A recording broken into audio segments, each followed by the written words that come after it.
പ്രിയരെ നമസ്കാരം. ഇതൊരു ചരിത്ര കാട്ടുകള്ളൻ്റെയും വർത്തമാന ജനകീയ കാട്ടുകള്ളൻ്റെയും കഥയാണ്. നമ്മളെല്ലാം ഇവരുടെ ആട്ടം കാണാൻ വിധിക്കപ്പെട്ട കഥാപാത്രങ്ങൾ. ഒന്നാമൻ കൂൺസെ മുനുസാമി വീരപ്പൻ. 14,000 ചതുരശ്ര കിലോമീറ്റർ കാട്ടിനടുത്തുള്ള 100ഓളം ഗ്രാമങ്ങളിൽ ആരാധകരുണ്ടായിരുന്ന വീരപുരുഷൻ. കേരളവും തമിഴ്നാടും കർണാടകയിലെയും പോലീസിനെ മുൾമുനയിൽ നിർത്തിയ വീരപുരുഷൻ വീരപ്പൻ. അദ്ദേഹത്തിൻ്റെ പണിയോ ചന്ദനവേട്ടയും 200-ലധികം ആനകളെ കൊന്ന് അതിൻ്റെ കൊമ്പുമോഷണവും സിനിമാ നടന്മാരെയും മുൻ മന്ത്രിമാരെയും തട്ടിക്കൊണ്ടുപോയി മോചനദ്രവ്യം ചോദിക്കലും ആയിരുന്നു അദ്ദേഹത്തിൻ്റെ പണി. 2004 അദ്ദേഹത്തെ ഗവൺമെൻറ് സംവിധാനം, പോലീസ് സംവിധാനം കൊന്നു എന്നുള്ളതാണ് അദ്ദേഹത്തിൻ്റെ ചരിത്രം. ഇതൊരു കാട്ടുകള്ളൻ്റെ കഥയാണ്. ഇനി പറയാനിരിക്കുന്നത് ഒരു വർത്തമാനകാല ജനകീയ കാട്ടുകള്ളൻ്റെ കഥ. ഞാൻ കൂടി ജീവിക്കുന്ന ജില്ലയായ ഇടുക്കിയിൽ പള്ളിവാസൽ, ചെങ്കുളം, പന്നിയാർ ജലവൈദ്യുത പദ്ധതികളുടെ നവീകരണത്തിന് വേണ്ടി കാനഡയിലെ SNC ലാവലിൻ കമ്പനിയുമായി ഒരു കരാർ. ചുരുക്കത്തിൽ 333.08 കോടി പദ്ധതി ചെലവ്, 21.26 കൺസൾട്ടൻസി ഫീ, 163 കോടി സാധനങ്ങളുടെ വില. ഇതാണ് ചുരുക്കത്തിലെ കണക്ക്. എന്നാൽ 390 കോടി രൂപ KSEBിക്ക് നഷ്ടം വന്നിട്ടുണ്ട് എന്നാണ് CBIയുടെ കണ്ടെത്തൽ. കുറ്റപത്രത്തിൽ 7ാം പ്രതി നമ്മളെല്ലാം അറിയുന്ന ശ്രീ പിണറായി വിജയൻ. എങ്കിൽ ആ കാണാമറയത്തിരിക്കുന്ന 390 കോടി രൂപ എവിടെ? 1000 രൂപ കറണ്ട് ബില്ല് അടയ്ക്കാൻ ഡേറ്റ് തെറ്റിയാൽ KSEB ഉദ്യോഗസ്ഥർ നമ്മുടെ എല്ലാം വീടുകളിൽ വന്ന് ഫ്യൂസ് ഊരാൻ കാണിക്കുന്ന ധൃതിയും ഫോണിലൂടെയുള്ള ചീത്തവിളിയും എല്ലാം നമ്മളെല്ലാം ഡെയിലി ലൈഫിൽ കാണുന്നതാണ്. അപ്പോഴാണ് ഈ ജനകീയ കാട്ടുകള്ളൻ്റെ കാട്ടുകൊള്ള ആര് ചോദിക്കാൻ, ആര് തിരിച്ചു പിടിക്കാൻ? ലൈഫ് മിഷൻ പദ്ധതി വഴി തട്ടിയെടുത്ത കോടികൾ എവിടെ? സ്വപ്ന വഴി 21 തവണ വിദേശത്ത് നിന്ന് കടത്തിയ സ്വർണം എവിടെ? വർത്തമാന കാട്ടുകള്ളൻ്റെ ജനകീയ കൊള്ള വീണ്ടും തുടരുകയാണ്. വീരപ്പൻ ആനക്കൊമ്പും ചന്ദനവും കിഡ്നാപ്പും വഴി സമ്പാദിച്ച കോടികൾ എവിടെ? അത് അദ്ദേഹത്തെ ജീവനോടെ പിടിക്കാൻ സാഹചര്യമുണ്ടായിട്ടും അദ്ദേഹത്തെ ഗവൺമെൻറ് സംവിധാനം കൊന്നു പിടിച്ചതിൻ്റെ പിന്നാമ്പുറ കഥകൾ അത് വേറൊരു കഥയാണ്.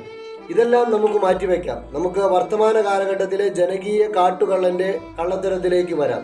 മനസ്സിൽ വിശ്വാസത്തിൻ്റെ ഒരു തരിമ്പ് പോലും ഇല്ലാത്തവർ ആഗോള അയ്യപ്പ സംഗമം നടത്തി സർക്കാരിന് 3 കോടി രൂപ നഷ്ടം വന്നിരിക്കുന്നു.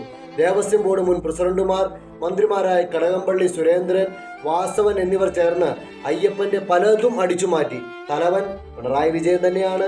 കഥ തീർന്നിട്ടില്ല, കഥ തുടരുകയാണ്.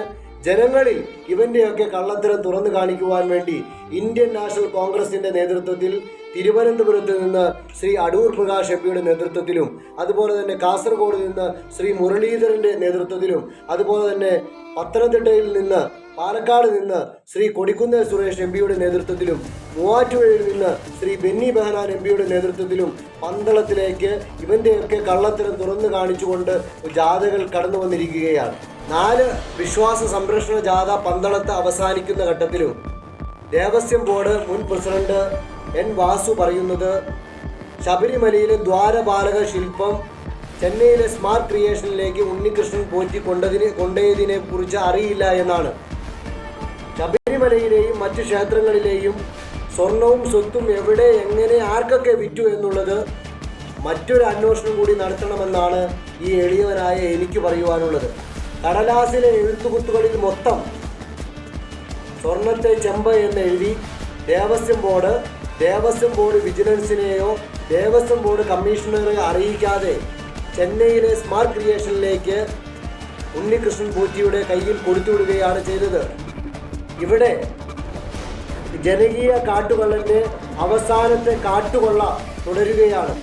സ്വർണം പൂശിയ കഥയിൽ വിജയമല്യ 2018 30.3 കിലോഗ്രാം സ്വർണവും 1900 കിലോഗ്രാം ശുദ്ധ ചെമ്പുമാണ് സന്നിധിയിൽ വെച്ച് നൽകിയത്. ഇത് ലോകം മൊത്തം കണ്ടതാണ്. നമുക്കറിയാം 53 ശില്പികൾ തമിഴ്നാട്ടിൽ നിന്ന് വന്ന് 200 ഗ്രാം സ്വർണം വീതം ഒട്ടകത്തിൻ്റെ തോലിൽ വെച്ച് 5000 തവണ അടിച്ചു പരത്തി അത് ഈ ചെമ്പ് രൂപത്തിലേക്ക് പതിക്കുകയാണ് ചെയ്തത്. അങ്ങനെ 14 പാളികൾ ഉണ്ടാക്കി 7 ദ്വാരപാലക ശില്പത്തിനും മറ്റ് 7 മറ്റിടങ്ങളിലും പതിക്കുകയാണ് ചെയ്തത്.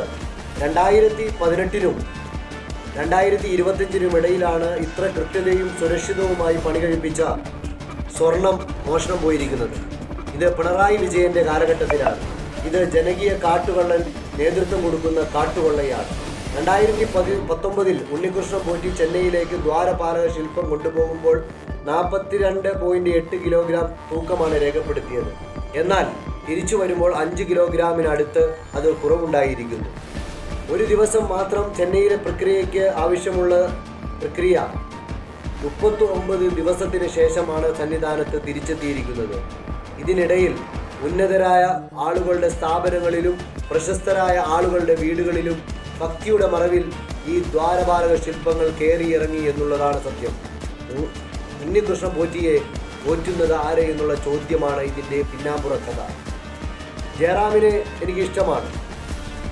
പ്രശസ്ത സിനിമാ താരം ജയറാമിൻ്റെ വീട്ടിലും പ്രത്യേക പൂജകൾ നടത്തി എന്നാണ് അറിയുന്നത്. അദ്ദേഹത്തിൻ്റെ സിനിമയും എനിക്കിഷ്ടമാണ്. പക്ഷേ അദ്ദേഹത്തിന് നിഷ്കളങ്കമായി മാറി നിൽക്കാൻ സാധിക്കില്ല. അദ്ദേഹവും സംശയത്തിൻ്റെ നിഴലിൽ തന്നെയാണ്. എനിക്കൊരു സംശയമുണ്ട്. ശബരിമലയിലെ മേൽക്കൂരയിൽ പൊതിഞ്ഞിരിക്കുന്ന സ്വർണം ഇപ്പോൾ അവിടെ ഉണ്ടോ? സന്നിധാനത്തിലെ അയ്യപ്പൻ്റെ വിഗ്രഹം ഒറിജിനലാണോ? എല്ലാം ഉണ്ണികൃഷ്ണൻ പോറ്റിയുടെ തലയിൽ മാത്രം കെട്ടിവെക്കരുത്. അദ്ദേഹം മാത്രമല്ല കുറ്റക്കാരൻ.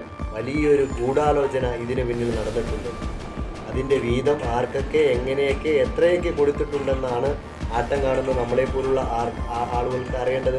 വീരപ്പനെ കൊന്നിട്ടും സ്വത്തുക്കൾ എവിടെ കൊണ്ടുപോയി? അതുപോലെ തന്നെ ജനകീയ കള്ളൻ കട്ട സ്വത്തും സ്വർണവും എവിടെയെന്നുള്ള ചോദ്യവും പ്രശസ്തമാണ്. കൊടിമരത്തിലെ അയ്യൻ്റെ അശ്വമായ വ്യാജി വാഹനം കുതിരയുടെ രൂപത്തിലുള്ള സ്വർണം കാണാനില്ലെന്നുള്ളതാണ് അറിയുന്നത്. അയ്യപ്പൻ്റെ പേരിലുള്ള സ്ഥലവും അടിച്ചു മാറ്റിയിട്ടുണ്ട് എന്നുള്ളതാണ് അറിയുന്നത്. ഇവിടെ കള്ളൻ്റെ കീഴിലുള്ള ADGP H വെങ്കടേഷിൻ്റെ നേതൃത്വത്തിലാണ് കേസ് മുന്നോട്ട് പോയിക്കൊണ്ടിരിക്കുന്നത്. അപ്പോൾ ആരെ കണ്ടുപിടിക്കാം? എങ്ങനെ കണ്ടുപിടിക്കാം? കേരള പോലീസെല്ലാം മിടുക്കരാണ് എന്നെല്ലാം നമുക്കറിയാം. പക്ഷേ അവരെ നയിക്കുന്നവർ അതിലും വലിയ മിടുക്കരായാൽ എങ്ങനെയിരിക്കും? ആദ്യ ജനകീയ കാട്ടുവള്ളന് അധികാരം കിട്ടുമ്പോൾ ജനകോടികളുടെ വിശ്വാസത്തെ സ്ത്രീ പ്രവേശനവും പറഞ്ഞ് ചവിട്ടിയരച്ചു. രണ്ടാമത് അധികാരം കിട്ടുമ്പോൾ സംവത്സരങ്ങളായി ഭക്തജനങ്ങൾ തീർത്ഥാടനം നടത്തിയിരുന്ന ശബരിമലയിലെ ദ്വാരപാലക ശില്പത്തിൻ്റെയും ശ്രീകോവിലിന് മുന്നിലുള്ള കട്ടളപ്പാളിയുടെയും സ്വർണങ്ങൾ കട്ടുമുടിച്ചു. മൂന്നാം തവണ കൂടി ജനവഞ്ചനയിൽ അധികാരം കിട്ടിയാൽ ശബരിമലയെ അയ്യപ്പൻ്റെ വിഗ്രഹം കൂടി കക്കുമെന്നുള്ളത് ഉറപ്പാണ്. അതുകൊണ്ട് വർത്തമാനകാല കാട്ടുകള്ളനെ നമ്മൾ അഹിംസാ സിദ്ധാന്തത്തിലൂടെ കൊല്ലണം. എന്തിനാണ് അദ്ദേഹത്തെ കൊല്ലുന്നത് എന്ന് ചോദിച്ചാൽ കടക്കണിയിലായ നമ്മുടെ നാടിനെ രക്ഷിക്കാൻ, അതുപോലെ തന്നെ നമ്മുടെ വിശ്വാസത്തെ സംരക്ഷിക്കാൻ. എത്ര കട്ടാലും കടക്കണിയിൽ നമ്മുടെ നാടും നഗരവും തുടരുകയാണ്. നമ്മുടെ കഥയും തുടരും. നന്ദി.